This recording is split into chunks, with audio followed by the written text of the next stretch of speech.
On va accueillir dans un instant deux copains, vous avez vu les noms, non? Il y avait les noms juste avant. Arthur Aubeuf de Team Force the Planet et Mamadou Dembélé, que vous connaissez potentiellement sous le nom de The Impact Story, un influenceur engagé sur plein de thématiques.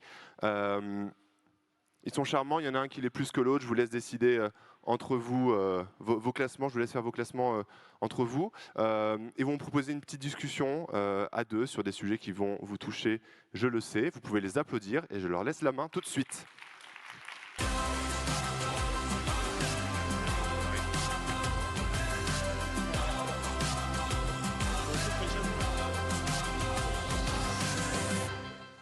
Ouais. Ok. Bonjour à toutes et tous. Il marche le micro? Ouais, nickel. Bonjour. Bonjour. Alors nous, on va vous interpréter une danse qu'on a préparée avec Mamad. Je le charrie. C'est une conférence très expérimentale qu'on fait aujourd'hui avec vous. D'habitude, on a des trucs préparés, un peu carrés. On ne fait pas toujours des conférences expérimentales. Mais on nous a dit, est-ce que vous voulez venir parler 20 minutes? Et on s'est dit, allez, on tente de relever le challenge. Mais on avait envie de fonctionner un peu autrement. Et donc, on s'est dit, on va demander à nos communautés de quoi elles aimeraient qu'on parle, mais avec un angle quand même basé sur deux questions. Donc la première, c'était qu'est-ce qui vous gêne dans le modèle actuel? Donc assez large volontairement. Et la seconde, c'est dans quel monde vous aimeriez vieillir? Donc on a eu des centaines de réponses, l'un plus que l'autre. Et on n'a pas trop regardé les réponses qu'on a et qui sont sur ces feuilles là maintenant.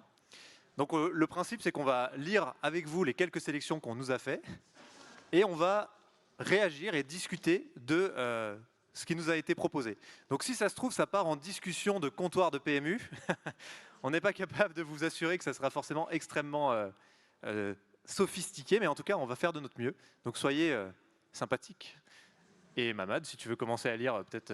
C'est parti. Alors, du coup, donc, à la première question, qu'est-ce qui vous dérange dans le système et dans l'époque actuelle? Donc, plein de choses négatives, évidemment.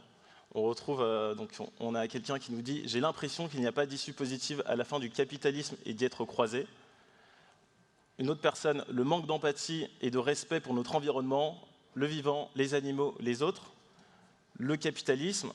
Point. Juste point. Une autre personne, « Le manque de bon sens, c'est la cause de bien des problèmes. » Une autre personne qui nous dit que l'argent décide de tout au détriment du bien-être de la planète. Bref, comme on peut le voir, il y a beaucoup de choses qui ne vont pas et peut-être qu'on peut rebondir sur l'un d'entre eux. Le capitalisme et l'individualisme, c'est deux choses qui sont revenues vraiment plusieurs fois. Et je pense qu'on peut déjà s'interroger pourquoi le capitalisme et l'individualisme sont des choses qui nous dérangent.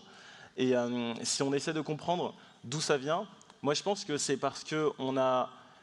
La boussole de la société, pendant longtemps, ça a été le PIB. La boussole de la société, ça a été des indicateurs de performance où, justement, on valorisait les entreprises, les individus par plus de performance, plus de profit. Pareil, on a aussi les agences de notation qui perpétuent ce cercle vicieux. Donc ça, c'est plutôt d'un point de vue macro. Et donc, on parle toujours de croissance. Et peut-être d'un point de vue micro, toi, tu maîtrises un peu plus ce qui est micro. Le micro, merci.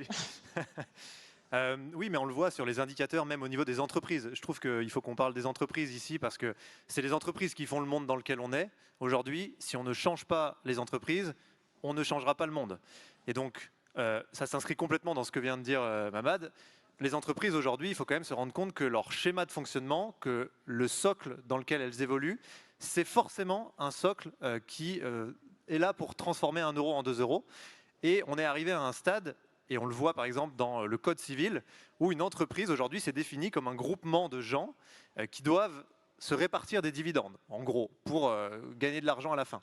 C'est quand même assez fou qu'on en soit arrivé là, parce que quand on réfléchit à l'origine d'une entreprise, c'est quand même d'abord des gens qui se mettent ensemble pour servir le bien commun, pour proposer quelque chose qui serve un autre projet de société qui les intéresse, et c'est normalement une structure qui a un modèle économique pour financer ça, parce qu'évidemment, on ne peut pas changer le monde avec des boîtes en faillite, et il faut rémunérer des gens pour que ces gens puissent aller travailler à changer le monde. Mais la finalité d'une boîte, c'est quand même dingue qu'on en soit arrivé au stade où, justement, ça devrait être de transformer 1 euro en 2 euros. Moi, j'aime bien dire que si on en est là, c'est vraiment, on ressemble à des écureuils qui font une montagne de glands alors qu'ils sont entourés par les flammes. Là, il y a vraiment un sujet à changer nos indicateurs, au niveau micro notamment, et à se questionner sur pourquoi est-ce qu'on fait des entreprises, à quoi servent nos entreprises, et de manière générale avoir une boussole de société qui se base sur des indicateurs qui ne sont pas liés à la capacité à transformer 1 euro en 2 euros. Et surtout, cette boussole de société, moi je fais des études d'économie et de finance, et en fait, première année, premier cours de microéconomie, la première chose qu'on nous apprend, c'est l'utilité et le but d'une entreprise, c'est maximiser son profit. Et vraiment, toutes nos formules mathématiques sont basées sur cette équation et sur ce raisonnement. Et du coup, moi finalement, je ne fais pas d'économie, mais j'ai plusieurs camarades de promo qui ont continué l'économie dans l'université, qui font des doctorats derrière.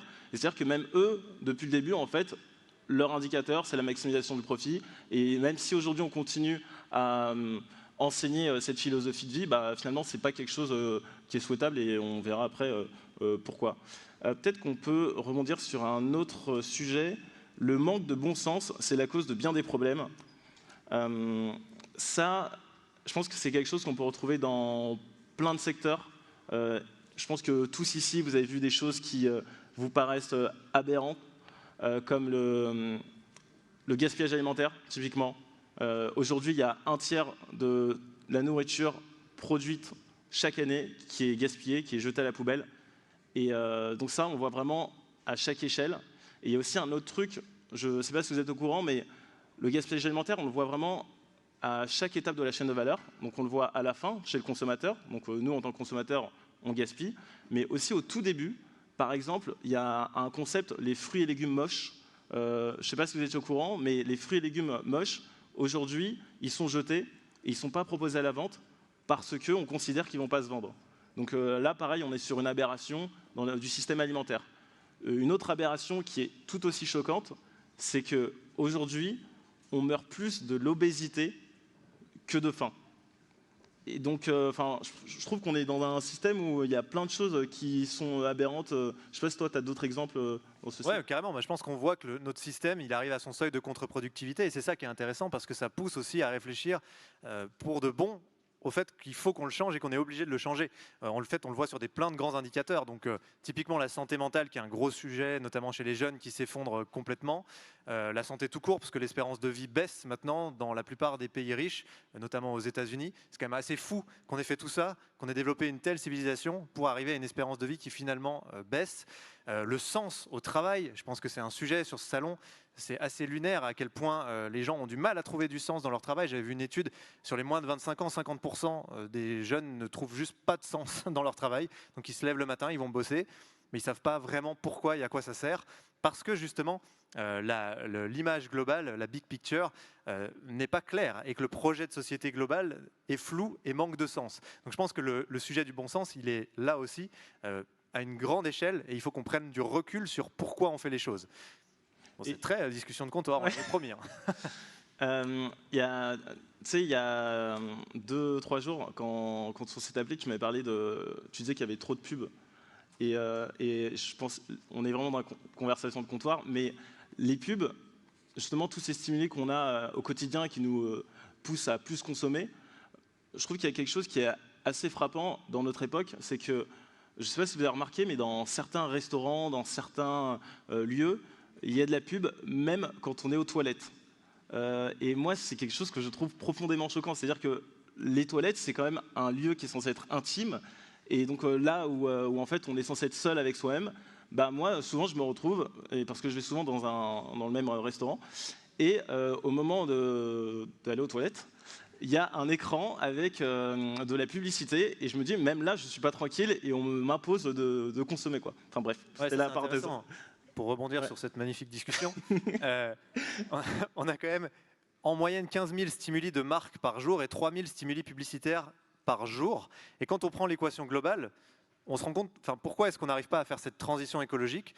Quand on fait l'ensemble du schéma, on se rend compte que les boîtes les plus prédatrices, donc celles qui s'affranchissent des normes sociales et écologiques, qui ont le plus d'impact négatif, on va dire, c'est celles qui génèrent les plus gros bénéfices, forcément, puisqu'elles n'ont pas à compenser ces impacts négatifs.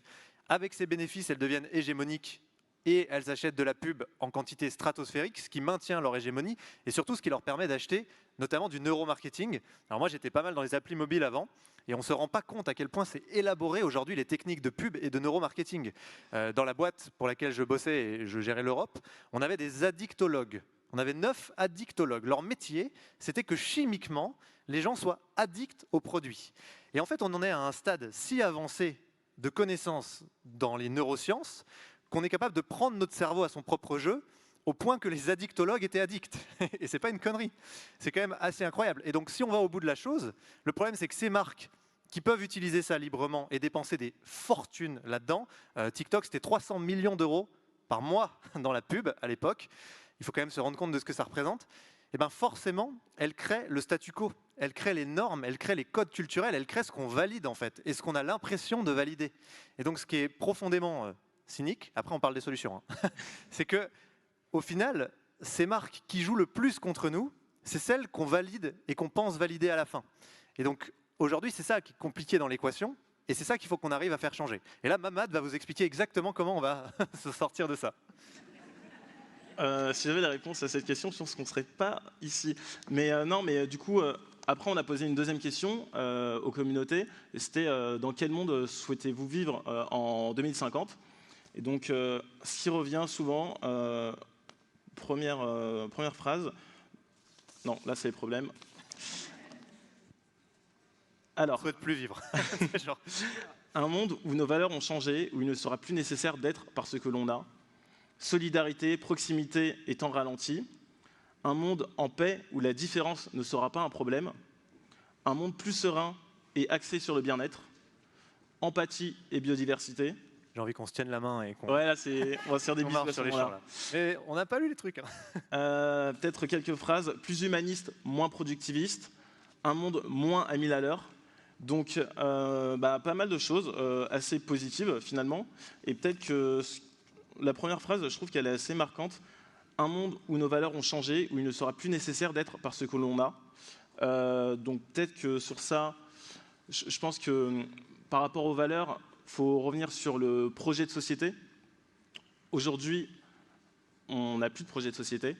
Toi, ce que tu disais, c'est que je trouvais très pertinent, c'est que dans les années 80, quand on demandait aux enfants ce qu'ils voulaient faire plus tard, en fait, ils avaient des étoiles plein les yeux. Ils pensaient que le futur, ça serait plein de voitures volantes, que en fait, on serait tous plus heureux dans ce monde, il y a plus de croissance. Et en fait, aujourd'hui, si on demande aux gens dans quel monde ils vont vivre plus tard, souvent les réponses c'est la Terre qui va cramer, il n'y a plus d'espoir. Et survivre. Le projet de société des jeunes, quand on le demande, faites l'exercice. Donc c'est un peu à chier comme projet de société quand même. C'est vrai qu'il faudrait quand même qu'on questionne la chose. Mais vas-y, je t'en prie. Non, mais sur le projet de société, je sais pas si tu avais un truc à compléter. En fait, oui, je pense que le fondamental qu'on a besoin d'arriver à identifier maintenant, c'est qu'est-ce qui nous rend vraiment heureux. J'en parlais il n'y a pas longtemps sur LinkedIn, c'était intéressant, il y avait plein de réactions, mais en fait, moi, je suis assez convaincu qu'on ne peut pas... faut pas qu'on cherche à être écolo, il faut qu'on cherche à être heureux profondément, parce que ce qui est décrit là dans les réponses qu'on a, je trouve intéressant, enfin tu me diras ce que tu en penses, mais je trouve que c'est... En fait, on a un modèle qui ne rend pas heureux là, fondamentalement, il ne permet pas le bonheur. Et donc, je pense que notre plus gros levier aujourd'hui pour faire cette transition écologique, c'est le bonheur, et c'est la recherche de bonheur. Ça peut paraître un peu niais, mais qu'est-ce qui est plus puissant que le fait d'aspirer vraiment au bonheur? Et comme on le disait, aujourd'hui, la plupart du bonheur qu'on va chercher, c'est souvent un bonheur qui est commercial, qui est produit et qu'on nous vend en nous disant il faut avoir plus, il faut accumuler, il faut aller plus loin, il faut aller plus vite. Et en fait, on est là pour empiler des iPhones à la fin. Et on nous dit c'est comme ça qu'on va être heureux. Et en fait, quand on creuse le truc et qu'on se rend compte à quel point on est au bout du tunnel là, on voit bien que ça ne marche pas. Et donc, si on revient à nos besoins plus primaires et à ce qui nous rend vraiment heureux, en fait, très souvent, c'est des choses très simples qui coûtent pas grand-chose. C'est passer du temps avec des gens qu'on aime, c'est justement ne pas être asservi par le temps, ne pas être le bon agent productif, économique, au service de produire et consommer toujours plus, en allant toujours le plus vite possible, en étant toujours le plus optimisé. Quand on sort de ça, non seulement on est plus heureux et on va mieux, mais en plus et surtout, en bonus, on réduit notre empreinte sur les écosystèmes. Je pense que ce que moi je vois là dans ce qu'on lit, c'est que il faut qu'on travaille sur la question du bonheur. Et ça va donc être le sujet et le projet de société pour moi de ce siècle. C'est une humanité heureuse. Ce qui devrait être le projet de société de base, mais ce n'est pas du tout le cas jusqu'à maintenant. Et tu vois, même sur les valeurs, il y a aussi tout ce qui est porté par la fiction. En général, dans la fiction, moi je parle souvent de Batman, parce que il y a un rapport. Le PMU. Le PMU. Non, mais moi, quand j'étais petit, Batman, c'était un de mes super-héros préférés. Et en fait, quand on réfléchit 2 secondes, Batman, donc par extension Bruce Wayne, c'était un peu le BG qui roulait en voiture, qui avait son jet privé, et en fait qui était toujours dans la consommation, mais qui était dans l'accumulation des choses. Et c'est ce qui est vendu au final aux enfants, ce qui nous est vendu, et ce qui donne envie parce que c'est ce qu'on regarde quand on est petit. Et finalement, quand on dit qu'il faut repenser tous ces récits, on en parlait la dernière fois, mais il y a des... Pourquoi la fiction c'est important ? Il y a Lucie Lucas qui me disait il n'y a pas longtemps que la série 24 heures chrono, je ne sais pas si vous connaissez, mais elle a eu une répercussion assez majeure aux États-Unis. Parce qu'en fait, dans cette série, notamment 1 an avant l'élection de Barack Obama, dans cette série, il y avait un président qui était noir. Et donc, du coup, les études ont montré que le fait de voir un président noir dans une série, ça avait plus ou moins montré aux Américains que c'était possible. Et en fait, 1 an plus tard, il y a Obama qui était élu. Donc en fait, la fiction, on peut se dire que c'est quelque chose de futile, que c'est du divertissement. Et en fait, non, ça a un véritable pouvoir sur notre manière d'être, notre manière d'agir. Et c'est pour ça que c'est aussi important, quand on parle de valeurs, de parler des fictions. Toi, tu aimes bien parler de Avatar ? Ouais, ce que j'allais dire, je trouve qu'on est vraiment un aiguillage là, entre 2 mondes. Soit on va aller vers Mad Max, soit on va aller vers Avatar. Et je trouve qu'Avatar, en fait, c'est le film qui amène le plus de valeur, justement, pour penser le mieux autrement demain. Parce qu'en fait, on a toutes les chances d'aller vers un demain qui est mieux. Simplement, ce n'est pas le mieux comme on le définit aujourd'hui. Et c'est ça que je trouve génial aussi avec la transition écologique, c'est qu'on a toujours l'impression que c'est une cascade de contraintes, que ça va être l'enfer, qu'il va falloir faire des efforts, qu'il va falloir se priver. Mais ça, c'est parce qu'on regarde le monde avec les lunettes qu'on nous a appris à porter jusqu'à aujourd'hui. Et donc, c'est ces fameuses lunettes de le bonheur, c'est accumuler, c'est posséder plus, c'est voyager loin, c'est empiler des trucs. Mais si on change de lunettes, c'est là que c'est super intéressant parce que tout à coup, en fait, on se rend compte qu'on peut aller vers mieux en faisant cette transition. Mieux en termes de bonheur notamment. Et justement, c'est ça que je trouve bien, c'est qu'il faut qu'on apprenne à regarder autrement et regarder vers un autre mieux. Et la fiction a un rôle là-dedans. Souvent, quand on se dit c'est quoi les films qui ont un impact justement pour nous amener à avoir une philosophie différente ou à aller plus vers l'écologie, on pense à Demain, on pense à ce genre de film, mais en fait, Avatar, typiquement, c'est un blockbuster de malade, c'est énormément d'entrées dans le monde, et c'est une bonne approche, je trouve, de ce que peut être un autre projet de société. Et comme il nous reste 3 minutes, après moi je vais partir en mode philosophie max. Mais vas-y, Mamad, si tu veux. Non, peut-être un monde plus serein et axé sur le bien-être. Finalement, tu dis qu'il faut pas chercher à être écolo, il faut chercher à être heureux. Enfin, moi, je trouve que en fait, l'écologie, finalement, c'est prendre soin de soi et c'est prendre soin des autres. Et en fait, ça passe par des choses toutes bêtes. Par exemple, on parle beaucoup du vélo. Et en fait, l'un des reproches qu'on peut faire aux écolos qui sont un peu trop, Castagneur. Ouais, je sais pas. Mais c'est qu'en fait, finalement, le vélo, en fait, c'est quelque chose qui permet d'être en meilleure santé. S'il y a plus de vélos, l'air est de meilleure qualité parce qu'en fait, il y a moins de pollution de l'air. En faisant du vélo, c'est-à-dire qu'on se réapproprie les villes. Et par exemple, cette question du vélo... De quoi ? Moins d'accidents aussi. Moins d'accidents, on se réapproprie les villes. Et donc, en fait, finalement, voilà, ça, on peut dire que c'est un comportement écolo, mais finalement, c'est quelque chose qui est bénéfique pour tout le monde, pour la société. Pareil sur la viande. Et en fait, le problème de la viande, moi, je trouve aujourd'hui que c'est devenu un sujet politique. Et du coup, il y a des personnes qui vont dire moi, je mange de la viande, je suis un viandard. Et c'est quelque chose qu'ils affirment avec beaucoup de conviction parce que c'est devenu politique. Alors qu'au final, le discours, ça ne devrait pas être arrêtez de manger de la viande. Ça devrait plutôt être réduisez votre consommation de viande. Parce qu'en fait, manger trop de viande, c'est prouvé que ça augmente les risques de cancer. Donc, ça veut dire quoi ? Mangez de la viande, mais mangez-en moins. Et parce qu'en fait, vous prenez soin de votre santé. Très bien. Je m'appelle Arthur Aubeuf, du coup, je commande pas. Ouais. Moi, j'ai envie d'une ouverture philosophique. Vraiment, on est en crash test, on s'en fout, je vous le dis. On tente des trucs avec Mamad. Voilà, on sait que le public est bienveillant. En fait, sur les projets de société, moi, quand je lis, là, je me dis un truc qui est intéressant. c'est qu'on a l'impression qu'on est un peu condamné parce qu'on est au bout du tunnel de la voie qu'a choisie l'humanité.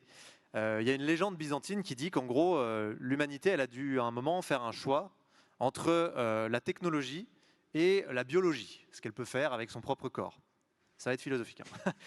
Et en fait, ce qui est intéressant quand même, c'est que nous, on s'est engouffré à fond dans la voie de la technologie, mais on y est allé à mort. On a tous collaboré ensemble, on y a passé des années, on a fait des systèmes hyper élaborés pour collaborer justement à faire émerger des choses. Et si je vulgarise, on a pris des cailloux dans le sol et on a fait des iPhones qui nous permettent de se parler à 1000 km instantanément. C'est quand même pas mal. On a quand même taffé le truc dans cette voie-là. Et là, le problème, c'est que comme on est en limite de matière, de ressources, etc., il n'y a plus trop de cailloux dans le sol et on se dit, merde, en fait, on ne peut plus creuser là, on est au bout du tunnel. Qu'est-ce qu'on peut faire de plus? Et moi, je me dis, peut-être que notre projet de société, c'est au lieu de chercher à aller creuser encore plus loin, il y a des mecs qui nous parlent de faire de l'astéroïde mining. Les gars, il faut peut-être s'arrêter juste un moment. Peut-être qu'en fait, on devrait revenir justement à cette question fondamentale et se dire, bah, il y a peut-être une autre direction qui est intéressante et qu'on pourrait aller creuser, parce que peut-être que dans 1000 ans, ça sera incroyable ce qu'on aura pu y faire. Donc cette fameuse direction de la biologie, alors je ne vous parle pas de faire de la télépathie, mais je trouve qu'il y a quand même plein de choses qui sont hyper intéressantes et qu'on n'a jamais creusées. Déjà, pour le pont entre un peu technologie et biologie, typiquement le vélo, t'en parlais, c'est hyper intéressant.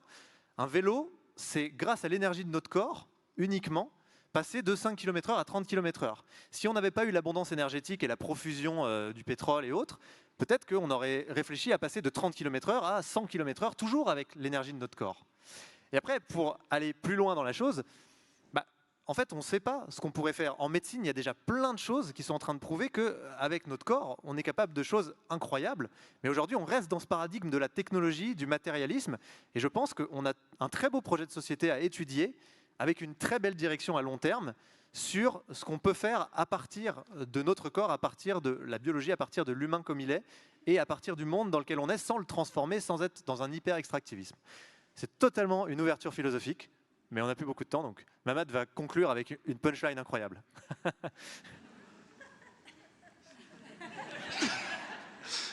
Alors, être écolo, c'est prendre soin de soi et des autres.